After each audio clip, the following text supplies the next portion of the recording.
It's the weekend, no better place to be than the New My podcast, where football talks get real, on every match preview, hot take, and reaction. You know, Sabantot passion, mixing it with analysis from the local pitches to the global stages. And if you also crave controversy, well, this is the kitchen where we cook and serve it best. So make it your home for football talk that never pulls its punches. There are a lot of games today, and we are going to start at Manchester. Now, this is Manchester United, okay? There was a lot of goals, red card, and controversies, like big time. So let's dive into it. As early as 4 minutes, Roberto Sanchez, the Chelsea goalkeeper, was sent off. I mean, you could disagree if you're a Chelsea fan, but I think that was the right call. I mean, it didn't even take long. Sanchez was the last man, obviously, and that was an obvious goal scoring opportunity as well. So he stopped that opportunity. So the call was right. But let me know what you think in the comment section. We can chat it up. So he was sent off, which means now Chelsea needed some defensive shape. You know, at least a 4-4-1 system. So that said, the goalkeeper needed to come on in the name of Jorgensen, which means somebody has to be sacrificed. And that sacrificial lamb was Estevao. I felt so bad. I like to watch this guy play. And he has been having a very good start to his Chelsea career. But unfortunately, it is what it is. Things happen. So, I mean, he was taken off. He was not the only one. Pedro Neto was also taken off for a defender in Towson. But unfortunately for Ice Cold Palmer, he was also substituted due to injury. Now, those were 3 offensive substitutions. So that left Chelsea in a very difficult position. At this point, you know, the game looked like United was going to win it anyways, right? And also, the level of the competition was kind of altered. But again, I mean, you can't blame Manchester United for that. That was totally the fault of Roberto Sanchez. So, United, I think this was their moment. They must have been praying for times like this. They were all over Chelsea with a lot of opportunities, and it didn't take long. Bruno Fernandes put them in the lead. Talking about controversy again, it seemed like Bruno Fernandes was in an offside position. Now with this one, I'm not going to agree with the referee, but I'm also not going to disagree with the referee. This is because it was tight, it was really close. It could have gone either ways, and I will be okay with it, to be really frank enough. Because you could see that Bruno's shoulder was almost in line with Chalobah's foot. So but anyways, it went in favor of the attacking team, which was Manchester United. So, I mean, it is what it is. But again, talking about controversy, that was another controversial moment. And that was the first Manchester United goal. And it came really early after they said no. So, who knows what could have been the case. But anyways, Manchester continued to threaten. In fact, it seems as if to say, you know, this could be the only reason why Manchester United team could look really good, because they were playing against a team that is one man down. Or maybe perhaps it was also raining. So if you are a United fan, you could be praying for rain, and you also could be praying for at least one of your opponents to be sent off. But anyways, it didn't take long. At the 37th minute, Carlos Casemiro added another one, and now it is 2-0. Chelsea really look frustrated, and in their minds, they might be thinking, you know what? Start the bus, warm the engine. Let's just get in the dressing room. I'm gonna take a shower and just go back to Stamford Bridge. But anyways, Casemiro, I don't know what was that. Well, you could say that was also another controversial moment, right? Where Carlos Casemiro was sent off. I think he put the ref in an uncomfortable position, very uncomfortable position, because the ref had to make a decision. It was on 1 yellow card, and the tackle seemed to be a little bit reckless or maybe unnecessary. But there's one thing for sure: if you're Carlos Casemiro with that level of experience, you should not be committing that tackle. You should not be trying to get a toe on the ball from that angle. No way, no how.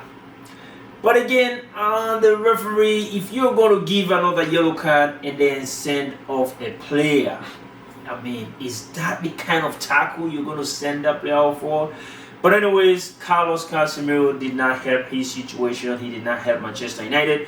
So the referee gave him a yellow. That was his second, so he was also sent off. Having said that, now we are level, but Chelsea were 2 goals down. It stayed that way, and they went to half time. Come back on, Chelsea looked really, really good. You know, as much as they have been affected by those offensive subs, I mean, they still managed to, you know, create some chances here and there and whatnot. Eventually, they got one back from a header from Chalobah, but it was not enough. You know, it was not enough. At that point, both teams looked really toothless. You know, no one could really hurt the other, and then it stays that way. It finished that way.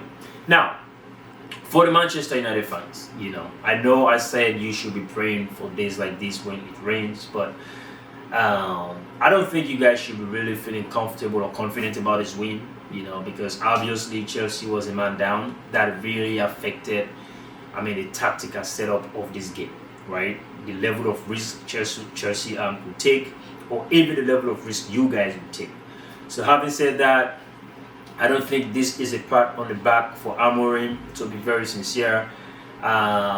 We would like to see him do, you know, a little bit more. But you guys should be happy because Matheus Cunha is back, and obviously Mason Mount is also back, and that is a boost.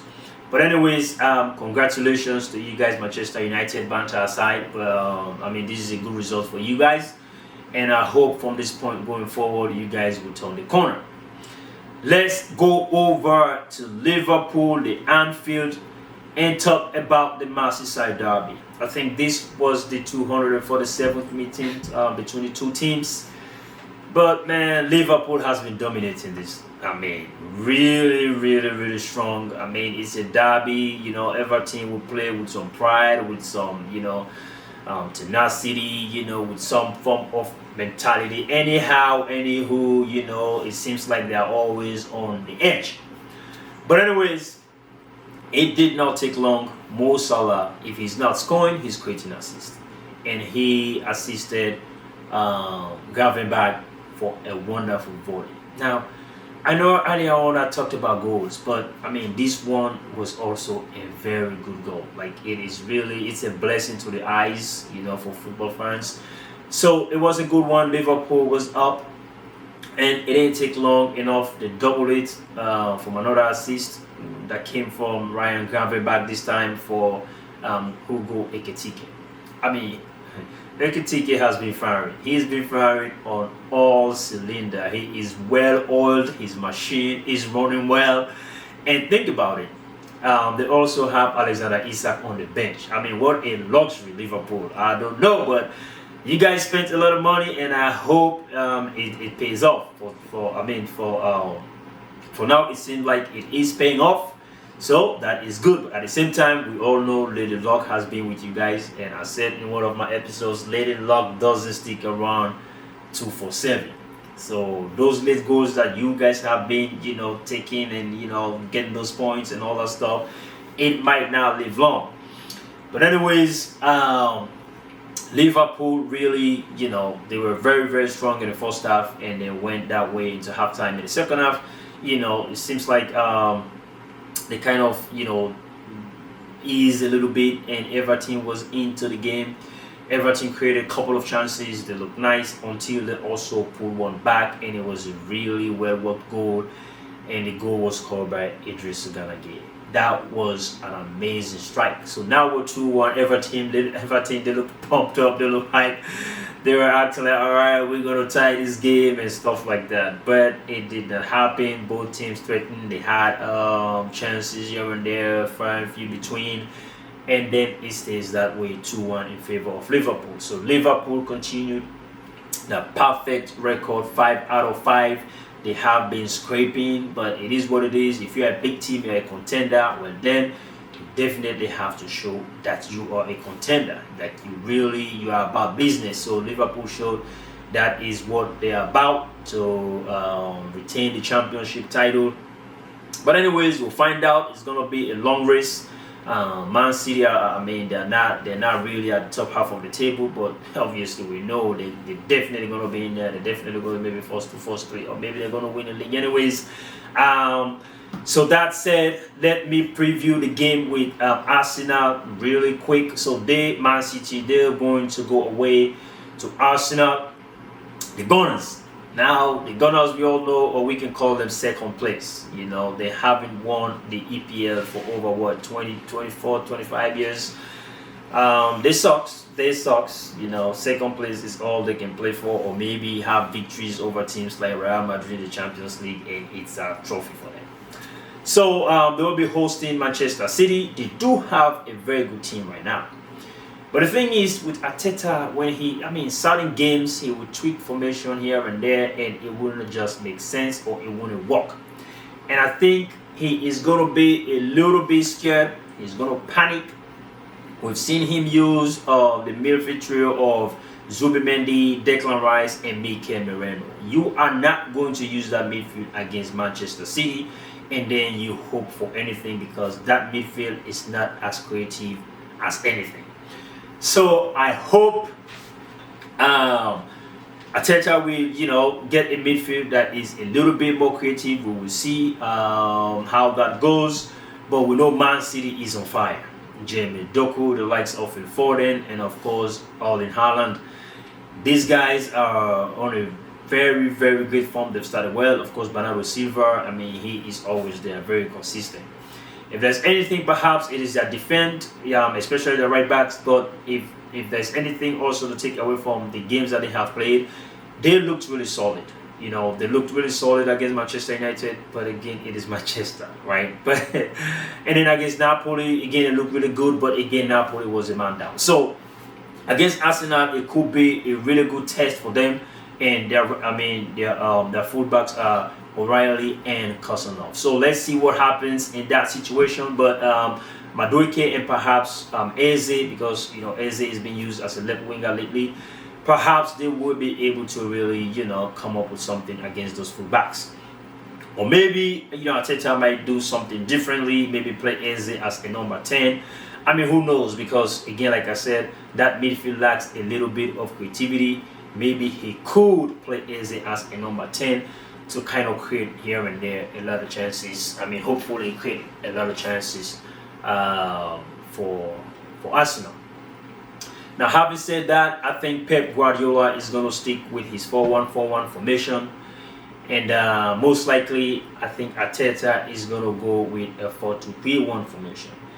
Again, Arteta is Pep Guardiola's disciple, or you can say his learning boy. He was his assistant at Manchester City, so he must know a trick or two, that Pep Guardiola can pull up. So it is an advantage for Arteta. So Pep will have the responsibility to kind of switch things up as far as Arteta knows. All right, let me tweak here and there because that guy over there knows the things that I can do.